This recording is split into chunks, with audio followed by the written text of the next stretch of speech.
Previously on the Pristine Decay Show. Well, one of my many talents is I could shove a whole box of zebra cakes up my ass.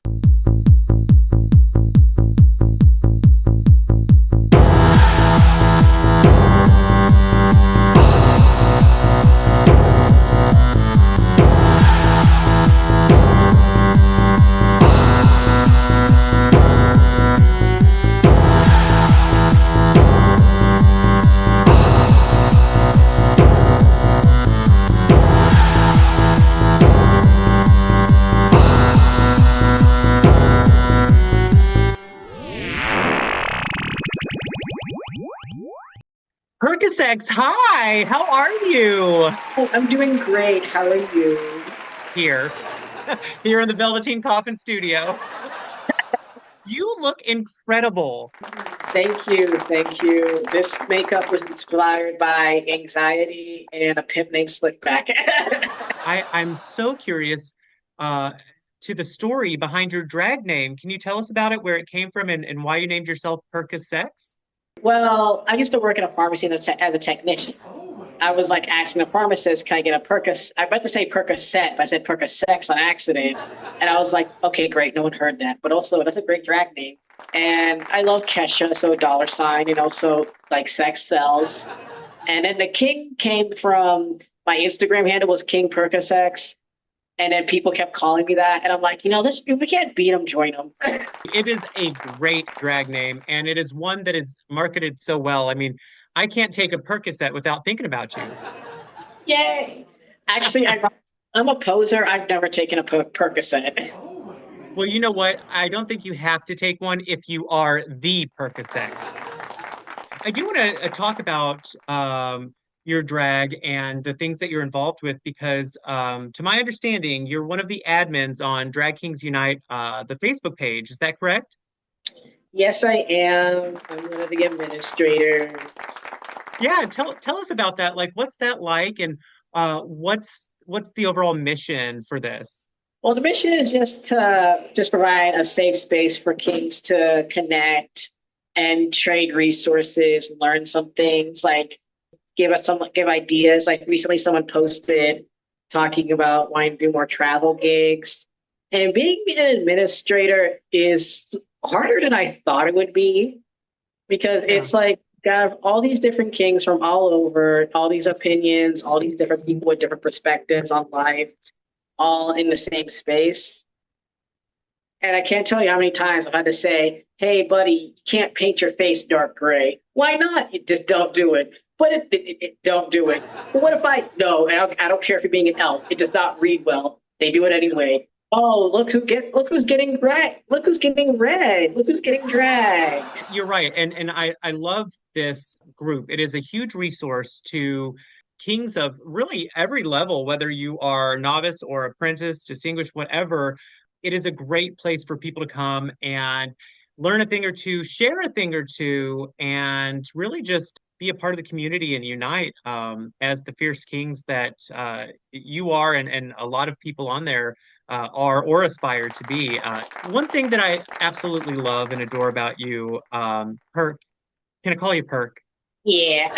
I see you pop up on, I can't tell you how many pages on Facebook, Instagram, Reddit, Feet Finder, all of those places. And I'm just kidding. But one of the things that you do is you really speak up against injustices. Let's talk about the meme, hashtag tag them. Oh yeah. I went to therapy about the me speaking up part. Part of why I do it, trigger warning, sad story. Like I was like not treated well as a child. Like I got three concussions from someone who was supposed to be taking care of me and loving me. Like, a lot of adults in my life knew what was going on, but they never said anything about it. When I was younger, a lot of adults let a lot of bad things happen to me. I see something happen and everyone's like, we're just gonna ignore it. And I'm just like, what the fuck is going on here? I'm not, my drag name is not Welcome Matt. So I'm like, why am I letting people walk over me? My parents did not immigrate to America to let a bunch of cross-dressers bully me. I'm just like, what if I just didn't? And especially since it's like drag, there is no HR department. If there was, a lot of people would get fucking fired. You're so right. For every one person that doesn't want to book me, there's usually three others that do. And usually the people who don't want to work with me, the feeling is fucking mutual. To get like, if I want to experience transphobia and racism, I clock into my day job. We're supposed to be a part of a community that really supports each other and has each other's back and wants to see each other succeed and grow. And there is obviously we do have that. There's a lot of people who support us and love us and want to see us grow, but there are, there's definitely those people in the community that just suck. Absolutely. I mean, it's, that's shitty, but it is the way, that the world is. So I think it is important to be that voice of reason and speak up against those injustices. Listen, America, we need to stop bullying queer kids because they become narcissistic ass drag queens. We need to stop, please. Stop the homophobia. Stop bullying your kids. They become a problem later. Please stop. Here. That is so true. And you just, I kind of want to back up. You said that your parents immigrated to America. Is that what? I'm first generation Haitian American. That is awesome. Can you tell us a little bit about that? Like you're a drag king, a Haitian drag king. What is that like? What has that been like for you? Well, a lot of people are surprised that I'm on time. Recently, it has been a little bit troubling, especially with the whole like cat eating jokes. Yeah, that part's been like really hard. And there was like and so if you look at my page, there's a drag king that I called out because among other shitty things he has done, like rip off drag kings for years, made a joke about cat eating, and then someone in the comments section was like, "Oh my God, it's solely true." And then he liked the comment, and I was like, "How about no?" I'm like, yeah. Wow, I already dislike you for other reasons, so thank you for adding a cherry on top of this cake. Just a lot of people being like that 2 years ago. They were like, Black Lives Matter, but then making this like racist ass joke that's not even funny. And then they're like, I'm making fun of Trump. And it's like, no, you're not. You're spreading a racist stereotype. Like, if this was a comment made about Asian people, y'all would know to just not do it. Let's not do it to Haitian people. Because, like, all growing up, I've heard the jokes of, like, oh, you're Haitian, you eat cats, you do voodoo. No one wants to go to Haiti because the plane ticket costs more than what the country is worth. Oh my God. One time I had my teacher pull me aside because I had to call my mom for like something. And then she was like, does your mom speak English? And mind you, my mom's an RN. She's a nurse. My mom has lived in America longer than I have, and I was born here. And this teacher's asking me, does your mom speak English? And I was like, yes. A lot of the Caribbean is very homophobic. So sometimes I do feel conflicted and I'm defending this place, this country that probably wouldn't defend me.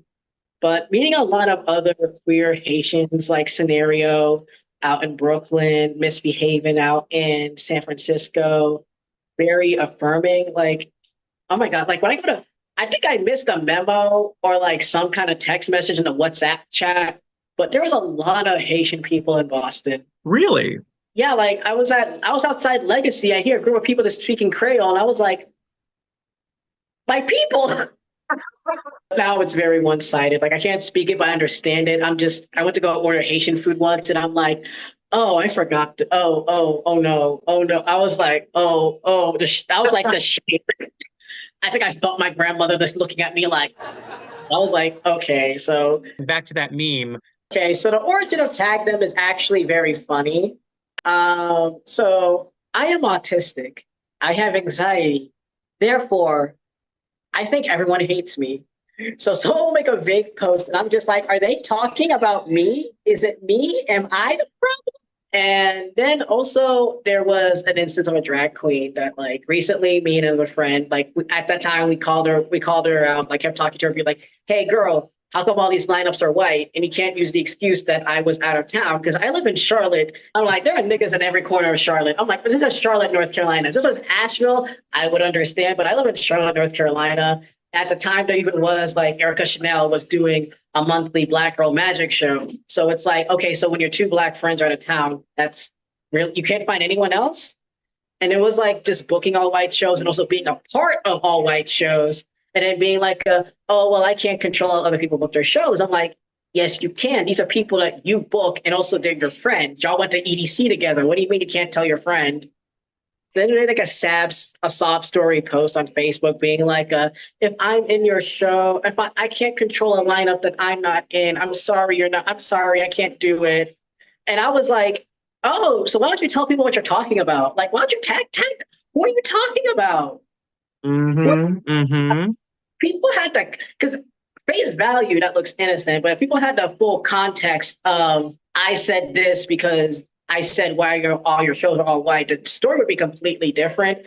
And also, listen, if you're posting it on Facebook, you don't want a solution. You just want to be messy. And that's fine. That is completely okay. That's why God made us. That's why God made gays. He was like, let's just add a different, like Earth is like a reality TV show. And we were let's just add some drama. Let's add some queer and trans people. So it's like, listen, I'm over here. I'm looking at this post. I need to know what's happening. Who are you talking about? I want to understand. Tag them. Who are you talking about? Because we're confused. What is happening? Please give us details. You don't want a solution. You want to be messy. And I want to watch and encourage you. I love it. Come on, stir in the pot. It's already there. And it's like, just what are you talking about? Because also telling who you're talking about might also prevent someone from having to go through a terrible experience like you went through. If something is truly going on that's wrong and it doesn't make sense and it shouldn't be happening, there's no reason you should be afraid to say their name because they're the one causing problem. Or keep it in the group chat. It's like, why are you telling me if you're not going to tell me who it is? It's like, do you just want, like, what do you want? What inspires your drag? What would you say it is that inspires your drag, your persona, your style, your look? Shit posting and my feelings. A little bit of memes, a little bit of puns. What is one of your most favorite numbers you've ever done? My favorite brunch number that I've done is my Old Town Road, Cotton Eye Joe. Like, the crowd loves it. That's my favorite brunch number. My favorite, my Texas Chainsaw number. Ooh, tell us about it. I don't like putting things on my face. So I did like a little bit of a makeup practice where I would try and recreate masks. I did Jason, I did Michael Myers, and then I got to Leatherface. And one song that at least 3 people in every alt scene does is Tear You Apart. So I did that as Leatherface, and I get like a dildo that I make sure it's clear so people can tell that it's fake. And then I get like a bag of meat, like lunch meat. I like to use salami because it smells the worst. And then I take the meat and then like I jerk myself off with the meat and just do that. And then I make realistic facial expressions. And then I suck it when I am done. And I even do like the hand twist thing. So I'm getting in there. Yeah. Now I'm going to think of you every time I have salami. My makeup tonight is inspired by season 6, episode 2, the dolls look for the competitors. Are you ready to jump into episode 2 with me? I am. Let's get into the dollhouse. I can't with the hands. It's ridiculous. What did you think of Severity's death scene? That one gutted me. Like, I worked with Severity in Boston. We did a show together, the first live full spinner with Kim Petras. And towards the end of my number, Severity tipped me, and that meant the world to me because I'm like, Severity don't likes my drag. I'm like, Severity don't likes my drag. That is amazing. And in episode 2, I'm like, she's going to come back. She's going to come back, right? I'm like, she's going to come. I'm like, what? Yeah, I mean, I was really upset about it myself, but the show must go on, unfortunately, and it is a competition, so we do have to say goodbye to some of our favorite monsters. Something that I found interesting was when Majesty pulled Aurora to the side. Okay, when Majesty said that she changed, when she talked about her socks, I don't know. At least all my opinions are based off of what I saw on television. I'm sure most of them are lovely people outside of television. Yeah, so no one come into my DMs, please. Oh yeah. Here's the thing. We're not necessarily like we're just reviewing our take, just so it's clear for everybody. Perk and I are just simply talking about our takeaway of the show, what we liked, what we didn't like, what worked, what didn't for us. It is not the end all be all, obviously. And this cast, I actually like all of them as people. So No, it's a really strong cast. with Majesty, I was like, okay, plot device. Also, like, I don't know, just the whole thing of like saying someone's saying that you leaked when you were there. It's like, bitch, we all know you were, bitch, Reddit knew you were there. What the fuck you talking about? Somebody leaked. We all knew. I think it was an easy gag for TV. I think it was an easy reach because it could have been anybody on production. If you go from posting every day to just not, and right before you're asking people to commission a bunch of things. That's absolutely true. What did you think of the fright feat for this episode? My favorite part was Cynthia. Yes, Cynthia as the Exorcister this season is so good. Amazing, lovely, made for television. I was surprised about who won Dodgeball. Jahario won the dodgeball fright feat, and good on them. I didn't see it coming, but I was like, oh, she could be booked. Oh, she knows sports. I'm like, okay. yeah. And then she was given the doom scroll or whatever it's called in order to curse somebody, and she chose to curse anti-heroine. I mean, I didn't see that coming. What do you think that was a strategy, or do you think that was simply you know what, let's just go for one of the strongest competitors? A little bit of both, because it's like it's a competition, so it's like I don't need to curse these other people because like your makeup's gonna look bad anyways. So I'm like, let me get the bitch on top. It's a good strategy for anything that you're in a competition with. The point is to get your competition out so you can win the show. It's not about, listen, if I had the opportunity to win $100,000, I don't care who you are, what you're doing. You know what I mean? And that's the point of the show. It's like they want that drama. They want that, element of surprise, and it's important.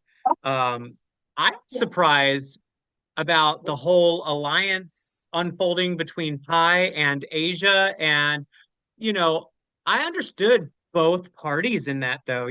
I understood Pi coming up and apologizing and saying, hey, and just to prove it to you, I want to build an alliance with you. But I also respect the hell out of Asia for just keeping it all out in the open and saying, hey, this is what's going on. I appreciate the fuck out of Asia because, like, again, autistic. I appreciate someone who tells me what their intentions are, because at least I know. If they're just like, Perk, we're not friends, great. Perk, we're just coworkers, great. But don't be like oh my God, you're my best friend. No, don't do that shit. I hope nobody ever pretends to be nice to me to get something, because I'm a little annoying. It's not worth it. It's not worth it. This is not a read at all, but I'm like, Pi, are you what brand, what flavor of neurodivergent are you? Because I could see how on paper that was a great idea, but seeing it all play out, I was just like, we could just not. What if we just didn't? It was just awkward to watch. I'm like, do you know how to be? I don't think Pi knows how to be intentionally like devious. So Yeah, it just okay, like fair. misunderstanding that turned out to look devious. I would have rather if you intentionally try and screw everyone over than just, oh no, it was an alliance. I said ally, and then someone was like, ally means alliance. What did you think of the main challenge of the not, I'm not asking anybody specifically, but what did you think of the main challenge in general of it being to make yourself into a doll? Well, the first thing I thought was like, okay, Asia won because she is the doll of the season. Period. I don't know what kind of doll I would be necessarily, but it would probably be one of those living dead dolls. I think that's what kind of doll I might choose to be. What kind of doll would you be if you had to interpret this challenge? I would have given them a little gaggy moment, come out like a big pink dress and like paint myself like like those glass face dolls, like those porcelain dolls that you're just supposed to look at. You're not supposed to touch them or play with them, just look at them. And then I would have revealed into being like a little Victorian boy, like do a little transness there, and just have the killer part be like I killed my old self, and now I'm this new boy doll. I'm an action figure now. I love it. Let's go over each of the competitors' looks and talk about their looks. So Asia's look, Asia Consent, she was it I thought it was a voodoo doll. I thought it was like voodoo, like witch, like voodoo or something to do with like something in the realm of witchcraft. I thought it was what that kind of doll, and I thought it was yeah. amazing, especially with the white powder. I'm like, is she gonna pretend to do cocaine with that white powder? You're right. I definitely got like voodoo witch doctor hybrid type of feel from that look, and I think it was really good. And again, going back to another voodoo doll, Pie's voodoo doll was really like it was like you said, a westernized version of a voodoo doll, and it looked like the voodoo dolls that you see like on the internet. But I was also kind of getting gingerbread man a little bit. Just personally, I just hate that. I just hate that interpretation of voodoo doll. It's just like it was just very like gift shop in New Orleans, like something that Yes. the tourists get like, oh my god, I got a voodoo doll. I didn't like it just because it's like it was a very well made. I just kind of wish Pie went like more like sock puppet, like Yeah. something more playful instead of just straight voodoo doll. Yeah. Well, and then I feel like a few people did voodoo doll because Desiree Dick wasn't hers like a voodoo doll, like a Oh, I liked hers the best. That was because to me that felt like the most authentic version of a voodoo doll. But also, I would not have done that for Dragula because just look at your judges. They're not going to understand this. This is not your fault. They just don't understand this, and they did not understand it was just really spot on. It was a human-sized voodoo doll. it. Spot on. What did you think of Majesty's look? I love Sally from The Nightmare Before Christmas. I love Sally. Just I don't know. I was just with Majesty, like it was very dull. I expected more, honestly, because it's like you've been here before. I didn't understand the story. It's like, okay, you're a doll and you have your guts ripped out. Like, why are your guts ripped out? Did the little girl you're playing with mess you up? Are you weird, Barbie? For me, it was like Janice from the Muppets. The hippie chick Janice from the Muppets. That's what I was getting from it. So I was thinking doll in terms of like Muppet because I thought that's what she was going for. So I may have missed her mark. I don't know. I thought it was like just a Sally rag doll, like, okay, Nightmare Before Christmas, got it. Yeah, there were a lot of people doing clown looks as well. So I'm curious about your take on some of them. Let's start with like Vivi. Vivi's was just like a clown. You know what I mean? I think it was just a very, I don't want to say basic, but it was a clown. It was a scary clown. Again, I just love the Ringling Brothers Circus so much. Uh, yeah, no, I was not getting doll like at all. I'm like, yeah, have y'all never played with dolls? Have y'all never like Barbie just came out? Like, what the fuck was that? Where the fuck was Weird Barbie? Like, it was a good look. I just didn't like it for this challenge. Like, I agree. It was less doll and more clown. But somebody who did do a good clown slash doll look, I think, was Gray Matter. I think Gray Matter did a really good job on making it seem like one of those porcelain doll jesters. What do you think? I think I'm sending Gray Matter my therapy bill. Again, I thought it was like more a clown because like it wasn't like if there was like a wind up key in Gray Matter's back, I'd be like, oh, but it just didn't seem like too much like a. I think they kind of missed the aspect of it being a toy. Like, how do I know this is a toy? How do I know that you're a toy and you're not just a clown? How do I know that you're a toy? Do you have a wind up key? I feel like I'm not even worthy to critique that look because what the actual fuck? How? Not gonna lie, I was a little bit side eye, like, okay, so you're great at making stuff, but can you lip sync though? Like, how do you perform? And I was like, okay, this is amazing, great, okay, all yes, yes, yes, yes. Yeah, Gray Matter's got that top three material. The winner of the challenge though was Auntie Heroine and the Jack in the Box look. I'm just gonna say it. I loved it. It was creative. It was original. It was really cool. Speaking of tag them, I feel like tagging Auntie on Twitter. I'd be like, how'd you get that there? How? How? Tell us. Oh my gosh. Like, I just don't know how that was possible, how that was made. Like, that was not drag. That was just, that belongs in an art museum. Yeah. That was incredible. The performance, amazing. I remember the first time I saw Auntie Heroine perform in Atlanta. They came to Atlanta, and oh my God, reinvented drag. Ugh, amazing. I think it was a well-deserved win because the fact that you were able to still perform while restricted to being in that box it was great. It was so good. Yuri's marionette puppet.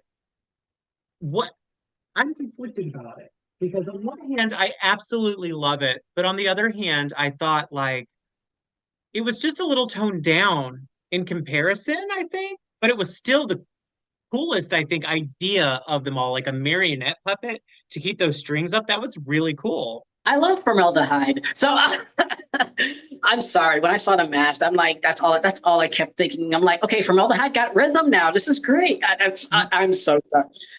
What I saw with the mask and just the color palette was giving me of this performer, but oh my God, I'm ready to just hit some of these people up with the how the fuck did you do this look? Because even with the fucking strings and the hats, I don't know how that was possible.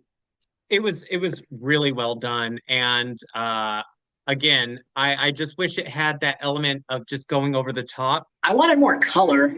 Like I know it's Yes. Dragula scary, but can we move out the alt drag stereotype of red, black, and white? Can we get a purple, a yellow, a green, an orange?